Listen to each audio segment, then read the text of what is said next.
સદીઓથી ભારત એક કૃષિ પ્રધાન દેશ છે અને ભારતની જે સમૃદ્ધિ છે એ ભારતનું વિશેષ પ્રતીક બની હતી.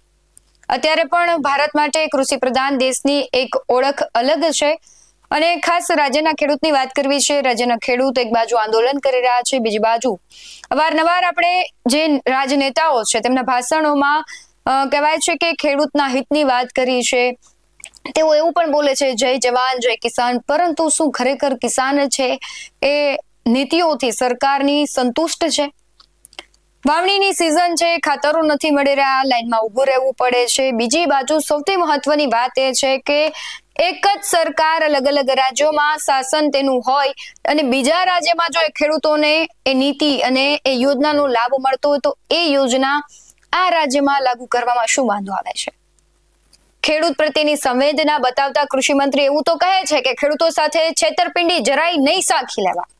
પણ સવાલ એ પણ છે જીતુભાઈ કે પહેલા તો ખેડૂતોને ખાતર નથી મળી રહ્યું, લાઈનમાં ઉભા છતાં, અને સૌથી મહત્વનું એ છે કે ભાવાંતર યોજના છે તમે અન્ય રાજ્યોમાં ચલાવો છો તો ગુજરાતમાં શા માટે નહીં? નમસ્કાર, ગુજરાત BS9 TV ન્યૂઝમાં આપની સાથે હું છું ભગવતી વિશાવડિયા. છેલ્લા ઘણા સમયથી આમ તો ખેડૂતો છે પોતાની માંગને લઈને અત્યારે રસ્તા પર રઝળતા જોવા મળે છે, સતત આંદોલન કરવા પડે છે. તેમ છતાંય તેમની માંગ સંતોષાય તેવું કોઈ પણ પ્રકારનું એક આશ્વાસન નથી આપવામાં આવતું.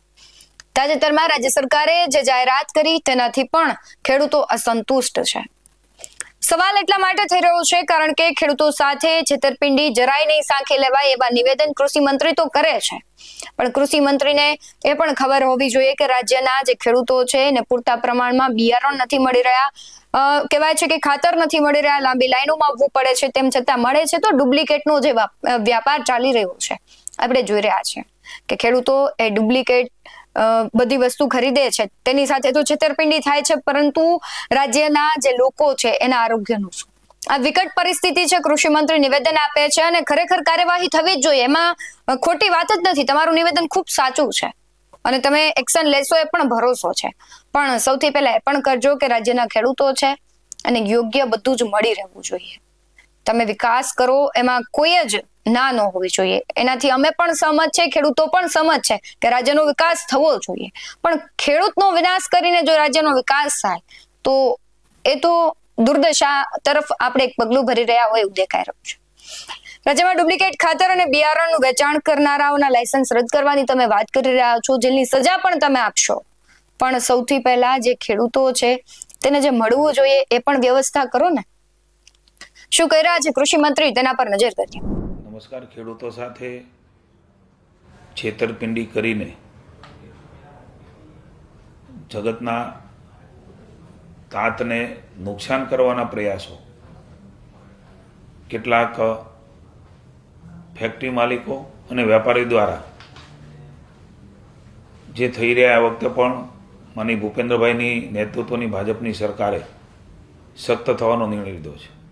મેં અગાઉ પણ કહ્યું હતું કે ડુપ્લિકેટ ખાતર અને બિયારણ જો પકડાશે તો PBM એક્ટ હેઠળ સખ્ત કાર્યવાહી થશે.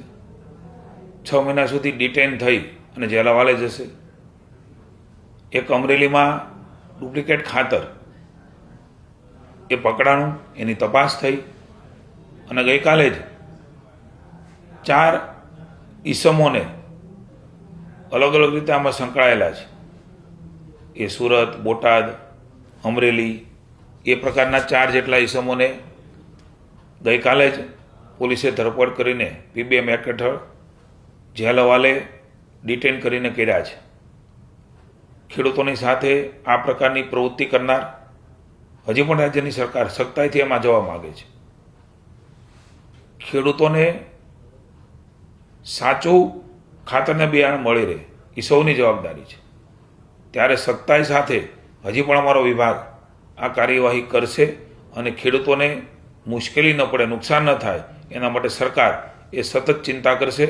રાજ્યના ભૂપેન્દ્રભાઈના નેતૃત્વની સરકારે નિર્ણય લીધો છે આગામી સમયની અંદર પણ વિક્રેતા, કાળાબજારી અને નકલી ખાતર બિયારણ જે કાંઈ લોકો વેચી રહ્યા છે એમની સામે સખ્તાઈથી પગલાં લઈને PBM એક્ટ હેઠળ આ જ પ્રકારની કાર્યવાહી એ શરૂ રહેવાની છે. એટલે મારી ચેતવણી છે હું જ્યારે મંત્રી બન્યો ત્યારે પણ મેં કહ્યું હતું, આજે પણ કહી રહ્યો છું, આ સત્તાથી સરકાર આ બારામાં કશિત બાંધછોડ આગામી સમયમાં પણ કરવા માંગતી નથી. વારંવાર ડુપ્લિકેટ ખાતર બિયારણનું વેચાણ કરીને ખેડૂતોને છેતરનારા તત્વો સામે પીબીએમ એક્ટ હેઠળ કડક કાર્યવાહી થશે તેવું કૃષિ મંત્રી કહી રહ્યા છે. પરંતુ મારું તો એ પણ કહેવું છે કે જે તમે જો ખેડૂતના હિતમાં જે નિર્ણયની વાત કરતા હોય, તમારી સરકાર છે સંવેદનશીલ સરકાર હોય, તો તમે એ પણ નિર્ણય લો કે ખેડૂતોને ભાવાંતર યોજના એનો લાભ મળે. અન્ય રાજ્યમાં પણ એ જ ખેડૂતો છે, આ રાજ્યમાં પણ એ જ ખેડૂતો છે, કાળા ધોળા ખેડૂતો છે એવું તો નથી ને. ત્યાંના ખેડૂતો, ત્યાં તમારી સરકાર છે, જો એને લાભ મળતો હોય તો આ રાજ્યમાં તમને વાંધો શું છે? આ તો એક સારી વાત હશે કે જો ભાવાંતર યોજના લાગુ થશે તો આખી નીતિ છે પારદર્શિતા સાથે કામ કરશે. ખેડૂતોને કે સરકારને જે અત્યારે સમસ્યા ઊભી થઈ રહી છે, સમસ્યા નહીં ઊભી થાય. અને સરકારને જે વધારાના પૈસા દેવા પડે છે એ નહીં દેવા પડે. આખરે તો એ સામાન્ય જનતાના ટેક્સના પૈસા છે. તાજેતરમાં જ જે મોરબીના જે ફેક્ટરીમાં એક આગ લાગી છે, જ્યાં કરોડો રૂપિયાની મગફળી બરબાદ થઈ ગઈ છે, તો પછી આવા ગોડાઉનમાં જે ખર્ચા કરવા પડે છે સરકારના બચી જશે. તમારી બેધારી નીતિ છે બદલાવશો કે કેમ? ખેડૂતોના હિતમાં નિર્ણય લેશો કે કેમ? તમારી સરકારને તમે સંવેદનશીલ ગણાવો છો, પણ આ સવાલનો જવાબ તમારે આપવો પડશે. આ સવાલ ખેડૂતોનો છે. ખેડૂતો, તમારું શું માનવું છે કમેન્ટમાં જરૂરથી જણાવજો. બાકી આવા જ વધુ અહેવાલો સાથે ફરી મળતા રહીશું. તમે અમારી યુટ્યુબ ચેનલને સબસ્ક્રાઇબ કરવાનું અને ફેસબુક અને ઇન્સ્ટાગ્રામ પર ફોલો કરવાનું ભૂલશો નહીં. બાકી અમને અપડેટ્સ મેળવવા માટે આપ જોતા રહો BS9 TV ન્યૂઝ. નમસ્કાર.